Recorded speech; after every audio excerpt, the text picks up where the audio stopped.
Selamat datang di acara SDHHV Bercerita, dipersembahkan oleh Sekolah Dian Harapan Holland Village, Manado.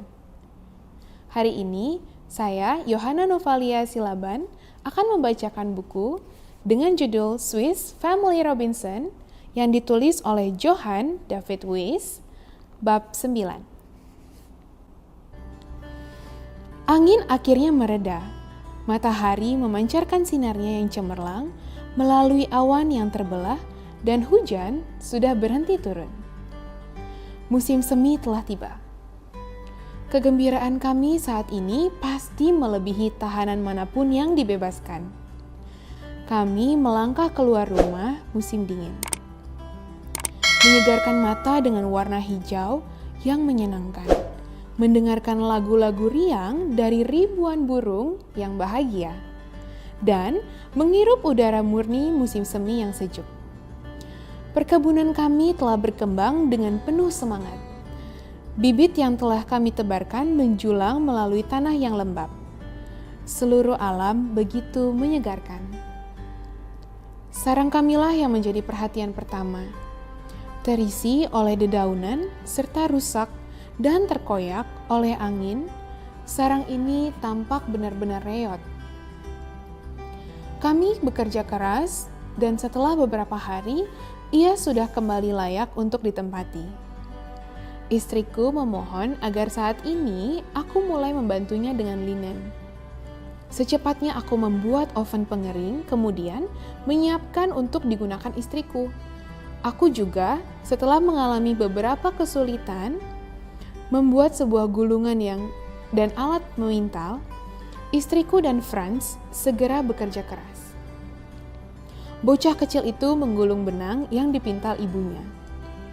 Aku sangat bersemangat untuk mengunjungi Tantau. Aku khawatir banyak barang berharga simpanan kami rusak. Fritz dan aku melakukan perjalanan ke sana. Kerusakan yang terjadi di Falconhurst tidak ada apa-apanya dibandingkan dengan pemandangan yang menanti kami nanti. Tenda terhempas ke tanah, kanvas terkoyak menjadi perca, perbekalan terendam, dan 2 tong mesiu sama sekali hancur. Kami segera membentangkan benda-benda yang kami harap bisa terselamatkan di bawah matahari agar mengering. Perahu yang besar selamat, tetapi perahu tong kami yang setia hancur berkeping-keping. Kerusakan pada barang-barang yang tidak bisa diperbaiki yang kami temui terus-menerus membuatku memutuskan untuk merancangkan tempat tinggal musim dingin yang lebih aman dan lebih kuat sebelum tiba musim hujan berikutnya. Fritz mengusulkan untuk menggali sebuah gua di dalam batu. Dan kalaupun kesulitan dalam melakukannya akan bisa teratasi. Aku belum bertekad untuk melakukan upaya itu. Kami tidak mungkin, pikirku, menggali sebuah gua yang cukup besar untuk dijadikan sebuah ruangan. Tapi membuat sebuah ruang bawah tanah untuk penyimpanan barang-barang yang paling berharga dan mudah rusak masih bisa dilakukan. Beberapa hari kemudian, kami meninggalkan Falconhurst dengan gerobak berisi sekop, palu, alat pahat, pangkur, dan linggis. Dan kami pun memulai perjalanan. Pada permukaan batu tegak lurus yang mulus, aku menggambar dengan kapur ukuran yang memungkinkan untuk pintu masuk. Kemudian, dengan pemikiran akan berhasil, kami memukulnya berulang-ulang. Selama 6 hari kami bekerja keras tanpa henti, tetapi tidak mendapatkan hasil yang berarti. Menurutku, lubang itu tidak bisa digunakan untuk tempat berlindung, bahkan untuk Master Nips sekalipun. Namun, kami terus menggali, tidak mau menyerah. Akhirnya, kerja keras kami terbayar dan sampai pada bagian yang lebih lembut dan lebih menghasilkan. Pekerjaan kami mengalami kemajuan dan pikiran kami jadi lega karenanya. Pada hari ke-10, saat kegigihan kami mulai merosot, Jack yang bekerja dengan rajin menggunakan palu dan linggis berteriak, "Ayah, Fritz, linggisku melesat ke pegunungan." Tawa Fritz, "Lari dan kejarlah. Mungkin ia telah jatuh ke Eropa. Kau tidak boleh kehilangan sebuah linggis yang bagus." "Tapi sungguh, ia telah pergi. Ia pergi melalui bebatuan. Aku mendengarnya berdentam di dalam." "Oh, kemari dan lihatlah," teriaknya dengan semangat. Kami melompat ke sebelahnya, lalu mendorongkan palu yang ada di tanganku ke dalam lubang yang dibicarakan Jack. Tanpa mendapatkan perlawanan, aku bisa memutar-mutar paluku ke segala arah yang kuinginkan. Fritz memberiku sebuah tiang panjang dan aku mencoba mengukur kedalamannya dengan tiang itu. Aku tidak bisa merasakan apa-apa. Sebuah dinding tipis berada di antara kami dan gua besar itu. Dengan teriakan kegembiraan, anak-anak memukul-mukul batu itu dengan keras. Kepingan demi kepingan berjatuhan dan tak lama kemudian lubang itu cukup besar untuk kami masuki. Aku melangkah di dekat lubang dan baru saja akan melakukan pemeriksaan lebih lanjut. Ketika tiba-tiba, udara beracun menyerbu dan membuatku pusing. Aku berteriak pada anak-anakku agar jangan mendekat sementara aku menopang diri ke batu. Saat keluar, aku menjelaskan kepada mereka betapa bahayanya mendekati gua manapun atau tempat lain yang udaranya telah terkurung dalam waktu yang sangat lama. Kecuali kalau terus-menerus terjadi pergantian udara, maka racunnya akan melemah, kataku. Dan akibat fatal bagi yang menghirupnya. Cara paling mudah untuk menaklukkannya adalah dengan menggunakan api. Segenggam jerami dibakar dan dilemparkan ke dalam lubang mungkin saja. Tetapi jika tempat itu kecil, cukup membersihkan udara di dalamnya dan memungkinkan kita memasukinya tanpa bahaya. Kami mencoba eksperimen itu. Apinya padam begitu ia dimasukkan. Meskipun seikat rumput yang dibakar dilemparkan ke dalam, tidak ada perubahan yang terjadi. Aku rasa kami harus menerapkan beberapa pembersihan yang lebih ampuh. Aku meminta anak-anak mengambilkan peti berisi roket sinyal yang kami bawa dari kapal. Kami terbangkan beberapa lusin roket dengan sumbunya yang menyala-nyala yang pergi mendesing dan menghilang ke tempat yang terlihat cukup jauh. Beberapa terbang seperti meteor bulat yang bercahaya, memamerkan cahayanya yang bulat dan hebat, seperti layaknya tongkat pesulap kilauan cemerlang di puncaknya. Mereka tampak seperti naga-naga yang hendak balas dendam mengendarai iblis jahat menjijikkan yang keluar dari istana yang indah. Kami menunggu sedikit lebih lama lagi setelah eksperimen ini. Kemudian, aku kembali melemparkan jerami yang terbakar.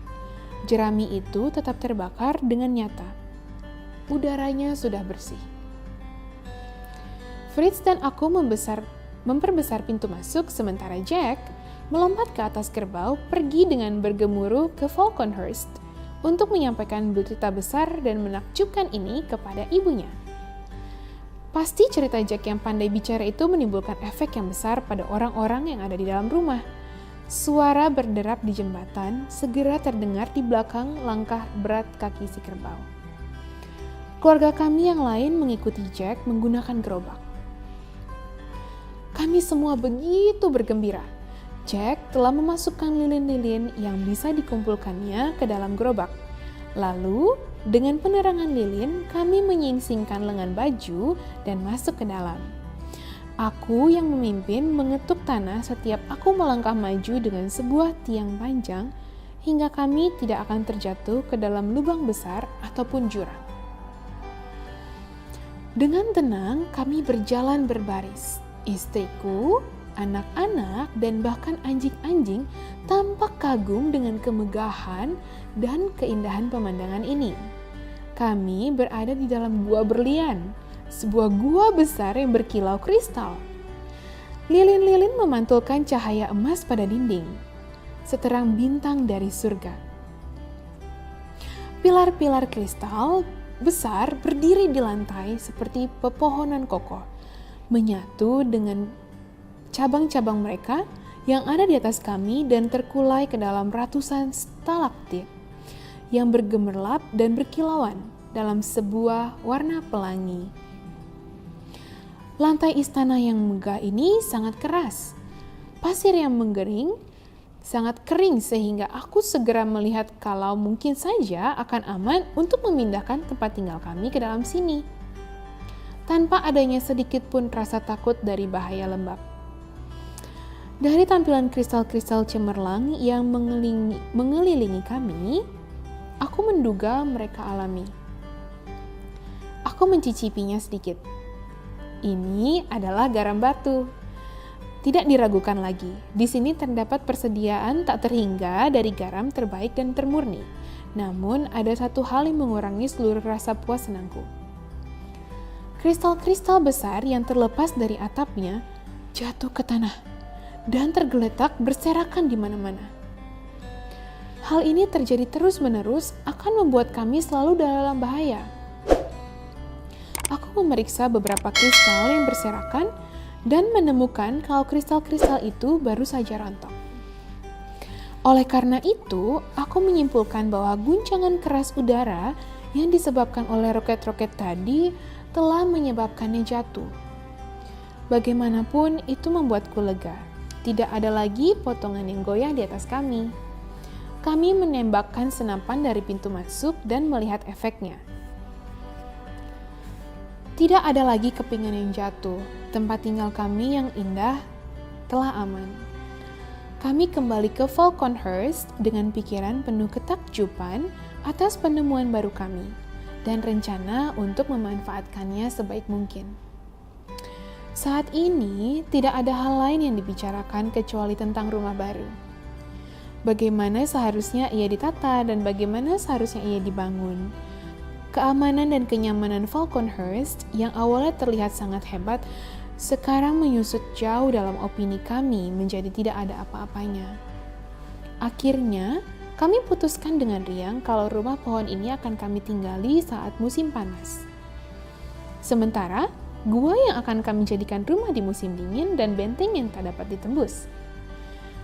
Perhatian kami saat ini tertuju sepenuhnya pada rumah baru. Cahaya dan udara harus ditambah. Jadi, kami membentuk sebaris jendela pada batu yang sesuai dengan bingkai jendela yang kami bawa dari kabin petugas. Kami membawa pintu juga dari Falconhurst dan memasangkannya pada lubang yang telah kami buat.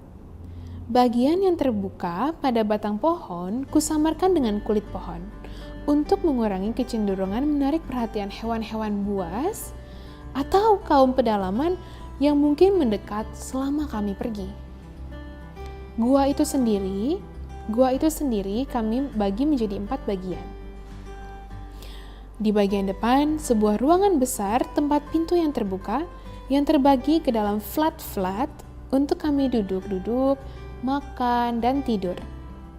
Di bagian sebelah kanan, ruang dapur dan ruang kerja. Sementara di bagian kiri adalah bilik-bilik kami. Di belakang semua ini, di bagian gua yang gelap dan tersembunyi adalah gudang dan gudang mesiu kami. Setelah mengalami satu hari hujan, kami mengetahui dengan baik ketidaknyamanannya dan memikirkan perlunya pembenahan tempat tinggal kami ini. Kami tidak berniat untuk mengeringkannya dengan mengasapkannya lagi. Oleh karena itu, kami merancang untuk membangun perapian dan cerobong asap yang layak.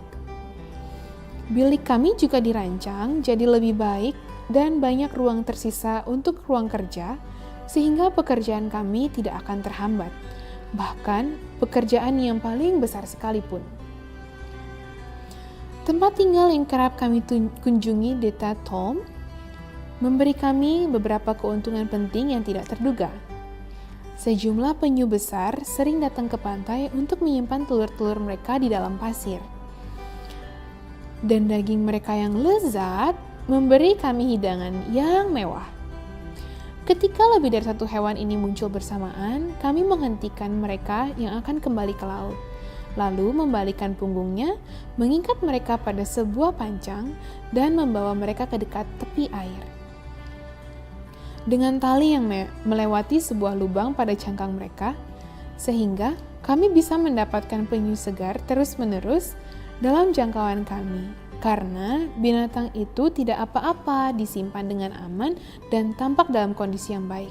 Setelah dikurung selama berminggu-minggu, seperti saat mereka baru saja ditangkap. Lobster, kepiting, dan juga remis juga berlimpah di pantai. Tetapi itu semua belum ada apa-apanya. Kejutan berikutnya sedang menanti kami.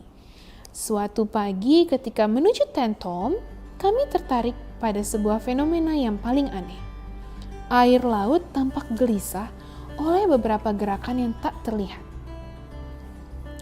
Dan saat airnya berombak dan memanas, permukaannya tersambar oleh sinar matahari pagi tampak diterangi oleh kilatan api. Di atas air tampak ratusan burung yang melayang-layang, memekik keras dan dengan segera menukik ke bawah. Beberapa terjun ke dalam air, beberapa muncul di permukaan. Kemudian mereka terbang ke atas dan melanjutkan pekikan keras mereka. Benda bersinar itu berkilau lalu berguling ke depan dan menuju lurus ke teluk kami, diikuti dengan kawanan berbulu di atasnya. Kami bergegas turun ke pantai untuk memeriksa apakah pemandangan yang aneh itu.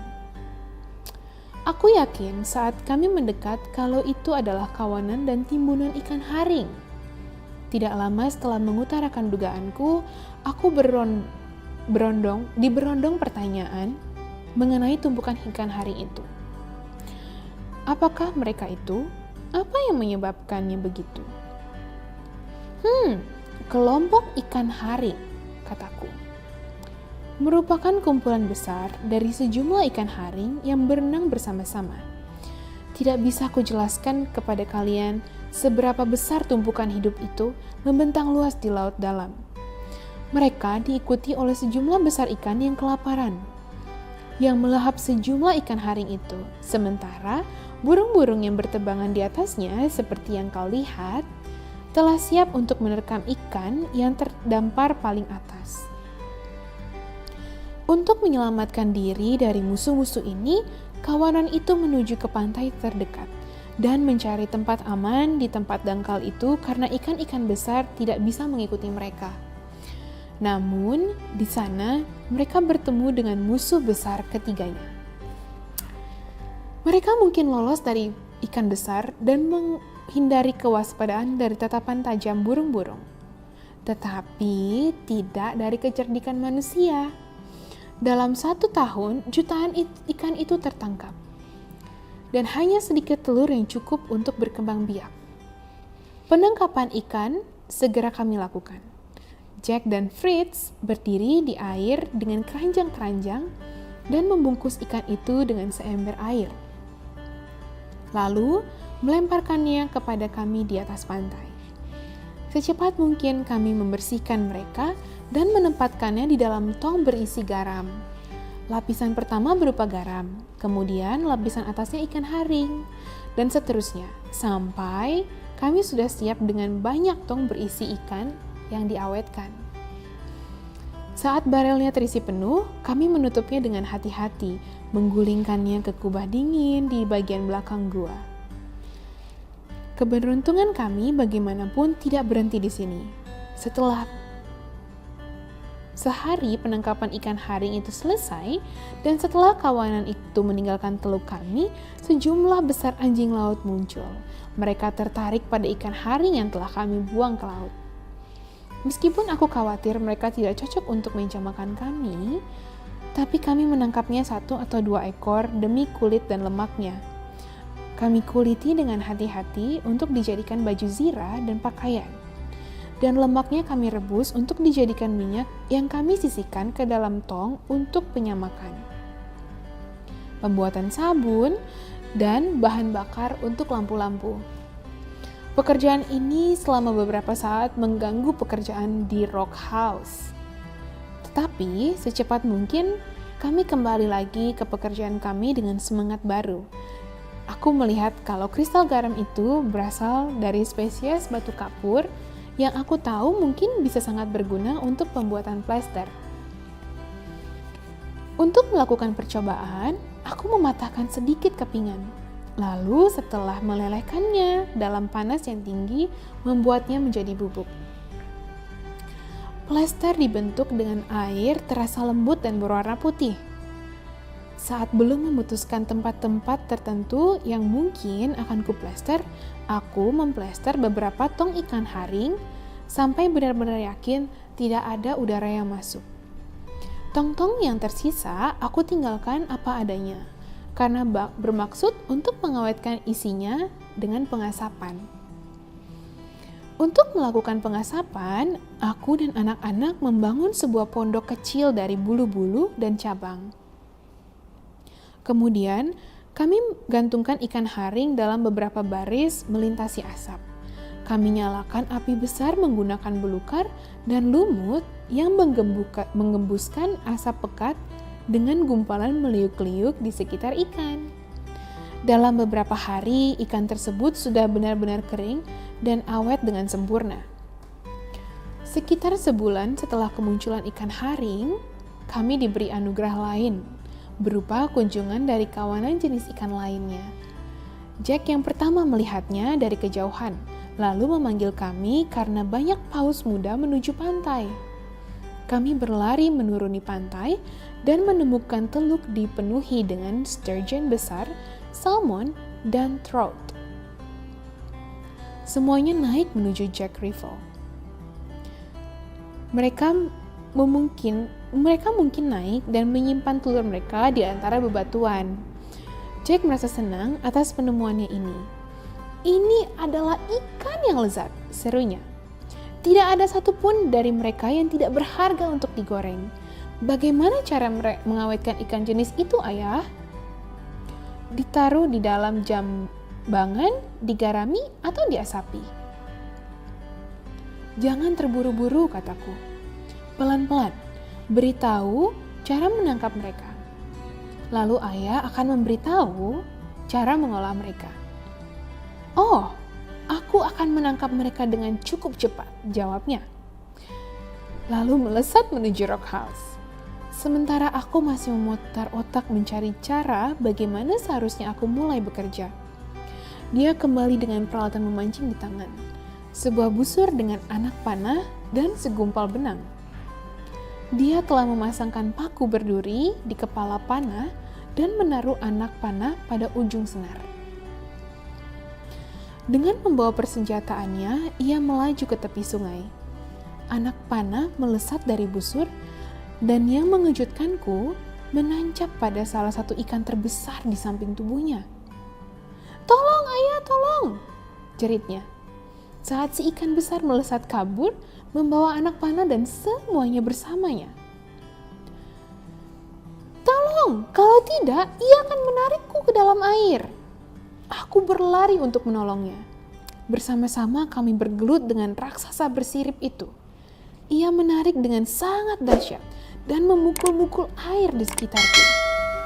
Tapi kami menggenggam tali itu erat-erat, dan ia tidak punya kesempatan untuk kabur. Ia semakin lemah karena perjuangannya dan akhirnya kepayahan karena pengarahan tenaganya dan kehilangan darah. Ia membiarkan kami menariknya ke pantai. Ini merupakan hadiah yang mulia. Fritz dan Ernest yang datang menghampiri saat kami baru saja menyelesaikan penangkapan tampak sangat iri dengan keberhasilan si Jack. Tidak mau ketinggalan, mereka dengan bersemangat bergegas mengambil senjata. Dengan cepat kami semua masuk ke dalam air. Fritz dengan tombaknya, Ernest dengan pancingan dan kawat, aku sendiri dipersenjatai seperti Neptunus. dengan trisula dari besi, atau lebih tepatnya disebut sebuah garpu rumput. Segera pantai dipenuhi dengan sejumlah besar ikan terbaik. Satu persatu monster itu kami tarik ke daratan. Akhirnya, setelah menombak sturgeon yang besar dengan panjang 8 kaki, Fritz tidak sanggup membawa hewan tangkapannya sendirian ke pantai. Kami semua turun membantunya. Tetapi upaya kami pun sia-sia. "Si kerbau!" saran istriku. Jack pergi dan kembali dengan menuntun Storm. Storm diikatkan pada tali tombak, dan dengan cepat ikan raksasa itu terbaring terengah-engah di atas pasir. Akhirnya, setelah menangkap sebanyak mungkin ikan yang bisa dimanfaatkan, kami mulai membersihkan dan mengolah daging mereka. Sebagian kami asinkan. Sebagian lagi kami keringkan seperti haring. Dan sebagian lainnya kami perlakukan seperti ikan tongkol Mediterania. Kami menyiapkannya dalam minyak. Dari telur sturgeon, aku memutuskan untuk membuatnya sebagai kaviar. Hidangan lezat dari Rusia. Aku melepaskan semua telur dari selaput tempat telur-telur tersebut berkumpul, mencucinya dengan cuka, menggaraminya, memeras semua cairan yang disebabkan oleh sifat garam yang menyerap air, membungkusnya di dalam barel kecil, dan memasukkannya ke dalam gudang kami. Aku tahu kalau kandung kemih sturgeon akan menjadi perekat terbaik. Jadi dengan hati-hati, aku mengumpulkan kandung kemih dari semua sturgeon yang sudah mati, mencucinya, lalu menggantungkannya agar mengeras. Lapisan terluar atau membrannya kemudian aku kuliti. Lalu memotongnya menjadi lapisan-lapisan yang disebut serabut. Serabut itu kutempatkan ke dalam periuk besi yang ditetapkan di atas api. Kemudian, setelah dipadatkan hingga mengental, aku merentangkan lem di atas kain bersih dan membentangkannya di atas lempengan batu dalam lapisan-lapisan tipis. Membiarkannya seperti itu sampai mengering. Hasilnya transparan dan indah, dan aku berjanji akan menjadikannya sebagai pengganti yang sempurna untuk kaca di bingkai jendela kami. Untungnya di iklim yang indah ini tidak terlalu diperlukan perhatian besar untuk mengurus perkebunan. Bibit-bibit tumbuh dan berkembang sepanjang tahun tanpa mengenal musim. Kacang polong, kacang-kacangan, gandum, jelai, gandum hitam, dan jagung Indian tampak matang susul-menyusul. Sementara mentimun, melon, dan sayur-mayur lainnya tumbuh dengan subur. Kesuksesan perkebunan kami di Tenthom menguatkan harapan kalau percobaanku di Falconhurst tidak akan gagal. Dan suatu pagi kami memulai mengunjungi tempat itu. Ketika kami melewati ladang tempat kentang telah digali, kami menemukan lubang itu tertutup oleh jelai, gandum hitam, dan kacang polong dalam jumlah yang melimpah. Aku berpaling kepada istriku dengan takjub. Dari mana tanaman baik itu berasal? Tanyaku. Dari dalam tanah, jawabnya. Disinilah aku dan Franz menebarkan benih yang kubawa dari kapal. Tanahnya sudah digarap olehmu dan anak-anak. Yang kulakukan hanyalah menebarkan benih, tawanya. Aku merasa sangat senang.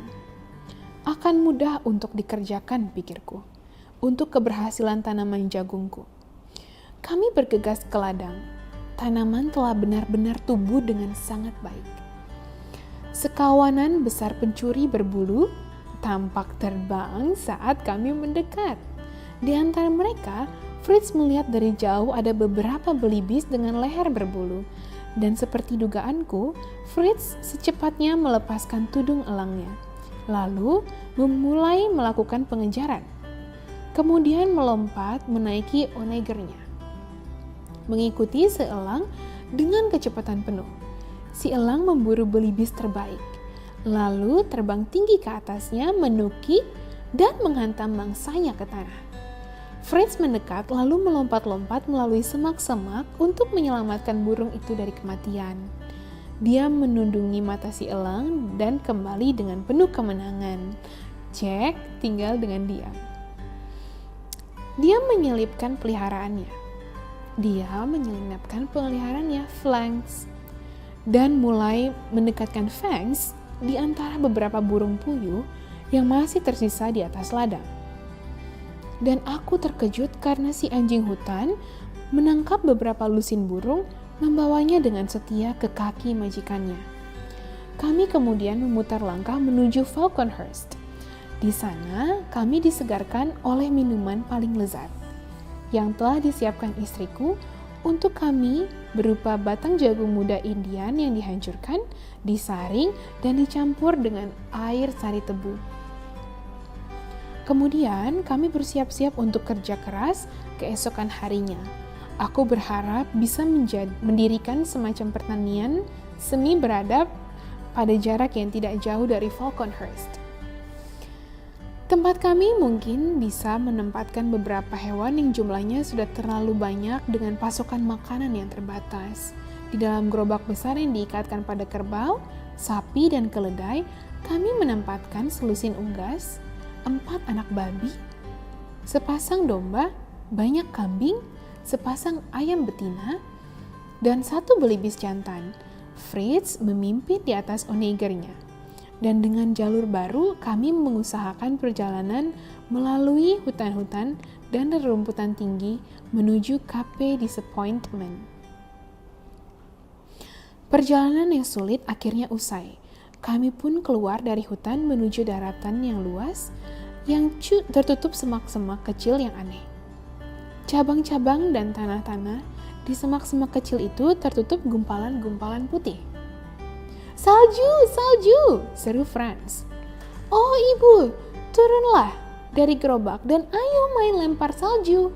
Salju-salju ini menyenangkan. Aku jauh lebih baik daripada hujan yang jelek." Aku tidak terkejut dengan kekeliruan anak itu, karena gumpalan-gumpalan itu benar-benar mirip salju. Tetapi sebelum aku bisa mengungkapkan pendapatku, Fritz menyatakan kalau tanaman itu pasti sejenis pohon kapas yang kerdil.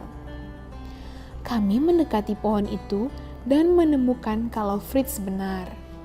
Wol yang halus dan lembut itu menyembul pada kelopaknya dan masih menggantung pada semak-semak atau bertebaran di tanah. Melimpah dari segala arah, kami telah menemukan tanaman berharga ini. Istriku terpesona dan mengumpulkannya dalam jumlah banyak dalam 3 tas besar. Kemudian kami melanjutkan perjalanan. Setelah menyeberangi ladang kapas, kami naik ke bukit berhutan yang cantik. Pemandangan dari puncaknya sangat agung. Rerumputan mewah di kaki kami terbentang menuruni lereng bukit. Di sana-sini ditumbuhi pepohonan rindang, diapit sungai berkilau yang memercik ke bawah. Sementara di bawahnya terhampar hutan hijau yang rimbun dengan lautan di depannya. Situasi lebih baik seperti apa lagi yang bisa kami harapkan untuk menemukan tempat bagi peternakan baru kami? Padang rumput, air, tempat teduh, dan tempat berlindung, semuanya ada di sini. Situasi lebih baik seperti apa lagi yang kami harapkan untuk menemukan tempat bagi peternakan baru kami? Padang rumput, air, tempat teduh, dan tempat berlindung, semuanya ada di sini. Kami mendirikan tenda, membuat api unggun, lalu meninggalkan istriku untuk menyiapkan hidangan. Fritz dan aku memilih tempat untuk mendirikan kandang. Segera kami menemukan kelompok pohon yang batang-batangnya dapat berfungsi sebagai tiang-tiang bangunan. Kami ke sana dengan membawa semua peralatan. Kemudian, ketika siang hari telah berlalu, kami menikmati makan malam lalu berbaring di atas tempat tidur yang nyaman dari kapas yang telah disiapkan istriku untuk kami. Sekelompok pohon yang kami pilih benar-benar sesuai dengan tujuan. Kami membentuk sebuah kerangka lurus yang sisi terbesarnya menghadap ke laut. Kami membentuk tanggam-tanggam pada batang sebesar sekitar 3 meter dari tanah, kemudian 3 meter lebih tinggi lagi untuk membentuk tingkat kedua. Pada tanggam-tanggam ini, aku masukkan balok yang membentuk kerangka untuk bangunanku. Kemudian membuat atap dari bilah-bilah dan melapisinya dengan kulit kayu yang telah kukuliti dari pohon sebelahnya. Dan memasangnya dengan duri-duri akasia yang secara efektif akan menepiskan air hujan. Sementara membersihkan sisa-sisa kulit kayu dan sampah lainnya untuk dijadikan bahan bakar api unggun, aku menyadari sebuah aroma aneh. Kemudian aku membungkuk untuk memungut serpihan-serpihan kulit yang beberapa diantaranya membuatku sangat terkejut. Aku menemukan kalau pohon itu adalah pohon terebinth dan sisanya merupakan cemara Amerika. Kambing-kambing juga mendapat penemuan penting di antara gundukan serpihan yang sama. Saat kami menemukan mereka sedang sibuk mengunyah potongan-potongan kayu manis, rempah-rempah terlezat yang harum. Dari cemara itu, kata anak-anak padaku. Dari cemara itu, kataku kepada anak-anak. Kita akan mendapatkan terpentin dan tar. Oleh karena itu, pohon cemara ini menjadi sejenis barang berharga dalam perdagangan. Nantinya, kita bisa melapisi perahu dan gerobak kita dengan tar dan minyak. Aku tidak tahu apakah kalian juga akan menghargai pohon terebinth. Kita bisa mendapatkan karet dari sayatan kulitnya yang mengeras di bawah matahari dan menjadi transparan seperti batu ambar. Saat dibakar, ia akan mengeluarkan aroma yang paling wangi, dan saat dicampurkan ke dalam minuman anggur akan membentuk pernis transparan yang indah. Pembuatan rumah ternak baru kami memerlukan pengerjaan selama beberapa hari. Kami menganyam liana yang kuat dan tanaman merambat lainnya menjadi satu untuk membentuk dinding-dinding dengan ketinggian sekitar 2 meter.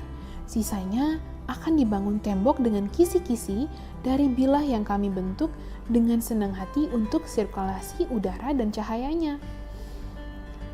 Kami membagi bangunan menjadi 3 bagian. Bagian pertama terbagi ke dalam kandang-kandang untuk para hewan berkaki 4. Bagian kedua dilengkapi dengan tempat bertengger untuk para burung. Dan bagian ketiga hanya dilengkapi dengan meja dan bangku-bangku yang kasar disediakan sebagai flat tidur untuk kami sendiri saat merasa perlu untuk mengunjungi tempat ini. Dalam waktu yang singkat, tempat tinggal itu telah diatur dengan sangat nyaman. Dan karena sehari-harinya kami memberikan makan para hewan secara langsung dengan makanan kesukaan mereka, mereka tidak menunjukkan kecenderungan pergi ke padang rumput yang telah kami pilihkan. Namun, karena kerja terlalu keras, kami baru sadar kalau perbekalan yang kami bawa akan habis sebelum bisa meninggalkan peternakan. Oleh karena itu, aku mengirim Jack and Fritz untuk menambahkan perbekalan kami. Selama kepergian mereka, Ernest dan aku melakukan perjalanan singkat ke lingkungan sekitar, sehingga kami bisa benar-benar lebih mengetahui karakter negeri di sekitar peternakan kami. Setelah menyeberangi sebuah sungai yang mengalir menuju dinding batu, kami sampai ke sebuah rawa yang besar. Kami berjalan mengelilinginya. Aku senang mengetahui kalau daerah ini tertutupi dengan tanaman padi yang tumbuh liar dalam jumlah yang luar biasa berlimpah. Di sana-sini hanya ada tanaman yang siap panen. Dan dari tanaman itu, terbang sejumlah belibis berleher berbulu, yang Ernest dan aku biarkan terbang. 2 burung itu jatuh, dan Fangs yang ikut bersama kami membawa mereka ke kaki kami.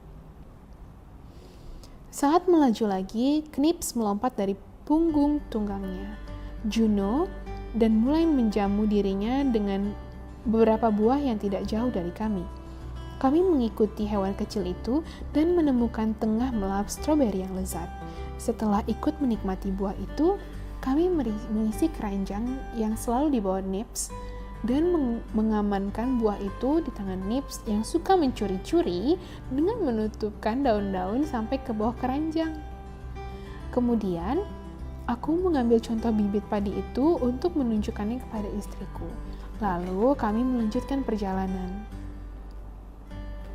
Saat kami mencapai tepian danau indah yang terlihat berada di depan rawa, airnya tenang dan berwarna biru. Kami begitu takjub. Terlebih lagi pemandangan sejumlah angsa hitam yang bermain-main di atas permukaan dengan wujudnya yang angkuh dan gerakan anggunnya terpantul seperti dalam cermin. Menyenangkan sekali melihat burung indah itu, yang tua dan yang muda berenang bersama dalam kenikmatan kehidupan yang damai. Mencari makan dan bermain, saling mengejar di dalam air. Aku tidak terfikir untuk merusak kehidupan bahagia mereka yang indah dengan menembak. Tapi anjing kami, Juno, sama sekali tidak memperhatikan mereka. Seketika itu juga mendengar suara ceburan, lalu melihat Juno menyeret keluar seekor makhluk yang terlihat sangat aneh. Sesuatu yang mirip dengan seekor berang-berang kecil, tetapi panjangnya tidak sampai 55 cm. Juno siap mengoyak-oyakkannya menjadi potong-potongan jika kami tidak bergegas datang dan mengambilnya. Hewan kecil aneh itu berwarna coklat tua lembut. Bulunya lebih terang di bawah perutnya. Kakinya dilengkapi dengan cakar yang besar, juga dilengkapi dengan selaput. Kepalanya kecil dengan mata dan telinga yang dalam, dan memiliki paruh yang lebar dan pipi seperti bebek. Keganjilannya yang menggelikan membuat kami berdua tertawa terbahak-bahak. Pada saat yang sama, kami rasa bingung mencari tahu kemungkinan termasuk jenis hewan apa ini. Apakah merasa lebih baik kami menyebutnya dengan hewan berparuh? Ernest ingin membawanya. Kemungkinan besar hewan itu akan dimasukkan dan disimpannya sebagai barang aneh. Sekembalinya ke peternakan, aku berpikir kalau membawa pesan kami mungkin akan tiba sebentar lagi. Dan dugaan kami benar. Dalam seperempat jam kemudian, Fritz dan Jack terlihat datang sambil berlari kencang dan memberikan perincian cerita mengenai misi mereka. Aku senang mereka telah melaksanakan tugas dengan cerdas, melaksanakan keinginanku dengan penuh semangat dan tidak terlalu kaku mengikuti instruksi. Keesokan paginya, kami meninggalkan peternakan yang kami namakan Woodlands. Setelah menyediakan dengan cukup kebutuhan para hewan, domba, kambing, dan unggas yang kami tinggalkan di sana. Tidak lama kemudian, saat memasuki hutan, kami menemukan hutan ini dihuni oleh sejumlah besar kera yang langsung menyerang kami dengan biji cemara. Menyuarakan jeritan amarah yang mengerikan mengakibatkan laju perjalanan kami berhenti. Kami terpaksa memberi mereka beberapa tembakan yang tidak sedikit pun mengejutkan mereka. Fritz memungut beberapa rudal mereka dan menunjukkan kepadaku. Aku menyadari kalau biji itu merupakan biji pinus. "Ayo kita kumpulkan beberapa biji ini, anak-anak," kataku. "Kalian akan merasakan betapa enaknya biji itu seperti almond. Dan darinya kita bisa memerasnya untuk mendapatkan minyak yang sempurna. Ayah ingin membawa beberapa biji itu pulang."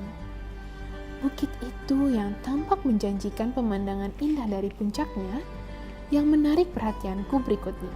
Setelah mendakinya, kami mendapatkan lebih dari sekedar bayaran atas upah kami dengan pemandangan yang luas dan indah yang membentang di hadapan kami. Suasana keseluruhannya begitu menyenangkan. Akhirnya, aku memutuskan untuk menjadikannya sebagai tempat tinggal yang akan kami kunjungi sesekali.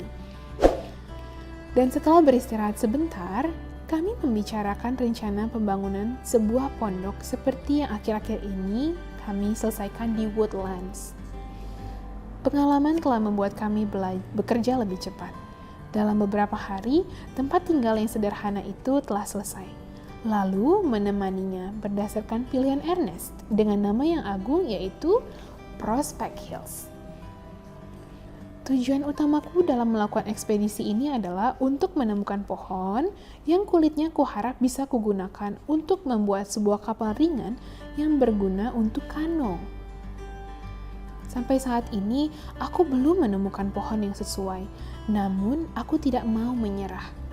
Saat pondok dibangun, aku mulai memeriksa dengan hati-hati hutan-hutan di sekitar, dan setelah mengalami banyak kesulitan, aku tiba pada 2 pohon tegak lurus yang besar dan megah, yang kulitnya terlihat mirip dengan kulit pohon birch. Setelah memilih salah satu batang yang sangat tinggi dan tidak bercabang, kami menyampirkan tangga tali yang kami bawa pada dahan yang lebih rendah. Kemudian Fritz memanjatnya, memotong kulitnya untuk membentuk melingkar, lalu melakukan hal yang sama pada bagian kaki pohon. Lalu, di antara lingkaran itu, kami mengelupas sebagian kulit pohon untuk bisa mengetahui alat yang tepat untuk melepaskan dan mengangkat bagian intinya secara bertahap, hingga akhirnya bisa dipisahkan dari pohon tanpa luka. Setelah melakukannya, kami tahu kalau itu memungkinkan karena kulitnya lembab dan lentur. Dibutuhkan perhatian dan upaya besar untuk menguliti pohon tersebut sampai seluruh kulitnya diletakkan dengan lembut di atas rumput. Yang kami lakukan tampaknya merupakan pencapaian besar. Kami tidak berarti pekerjaan ini selesai dan kami harus mengerjakannya sampai material lembut dan lentur, dan membentuknya sesuai dengan kebutuhan untuk sebuah kano. Pertama-tama, aku membentuk segitiga memanjang pada setiap ujung gulungan, lalu menempatkan bagian landainya satu demi satu. Kemudian menarik ujungnya ke dalam, membentuk meruncing dan menyatukan mereka dengan pasak dan lem. Namun, pekerjaan yang berjalan telah melebarkan kapal dan membuatnya menjadi terlalu datar pada bagian tengahnya. Oleh karena itu, diperlukan tali di sekelilingnya dan mengeratkannya sampai membentuknya kembali seperti semula. Sebelum kami membiarkannya mengering di bawah sinar matahari. Semua ini dapat kulakukan tanpa menggunakan berbagai peralatan yang lebih besar. Aku memutuskan untuk menyelesaikan pekerjaanku dalam suasana yang lebih nyaman. Oleh karena itu, aku mengirim Fritz dan Jack untuk membawakan kereta luncur, yang saat ini telah berjalan menggunakan roda yang kami ambil dari kereta senapan. Sehingga kano itu bisa diangkut langsung ke daerah sekitar pelabuhan di Tentholm. Selama kepergian mereka, secara kebetulan aku menemukan beberapa kayu yang melengkung secara alami, cocok untuk dijadikan rusuk untuk menyokong dan menguatkan sisi-sisi kapal. Ketika 2 pemuda itu kembali dengan kereta luncur, sudah saatnya untuk beristirahat malam. Dan pagi-pagi setelah sekali kami sudah kembali sibuk bekerja. Ketika kedua pemuda itu kembali dengan kereta luncur, sudah saatnya untuk beristirahat malam. Dan pagi-pagi sekali kami sudah kembali sibuk bekerja. Kereta luncur ditumpangi si kapal, serta semua barang lain yang bisa dimasukkan ke dalamnya. Kami memutar langkah untuk pulang, namun kami menemukan kesulitan besar dalam membawa kendaraan melalui hutan-hutan. Kami menyeberangi rawa bambu tempat aku memotong tiang yang bagus untuk kapalku. Akhirnya kami sampai ke dataran sempit yang terbuka atau dataran yang dipenuhi bebatuan yang membumbung, di mana arus deras turun dari sumbernya ke dalam sungai yang lebih besar di depannya. Disinilah kami memutuskan untuk berhenti, untuk membangun dinding tanah besar menyeberangi ngarai sempit yang menjadi rimbun dengan pir berduri arah Indian. Dan semak-semak berduri yang bisa kami temukan yang saat ini jadi perlindungan terbaik dari gangguan hewan-hewan buas. Tebing-tebing menjulang menjadi penghalang pada bagian yang tidak bisa ditembus. Demi kenyamanan, kami membuat jalur kecil berkelok melalui penghalang ini, menyembunyikan dan melindunginya dengan tumpukan cabang dan duri. Kami juga membuat jembatan angkat yang ringan di atas sungai sehingga kami mampu menyeberanginya dengan baik jika berada dalam keadaan bahaya.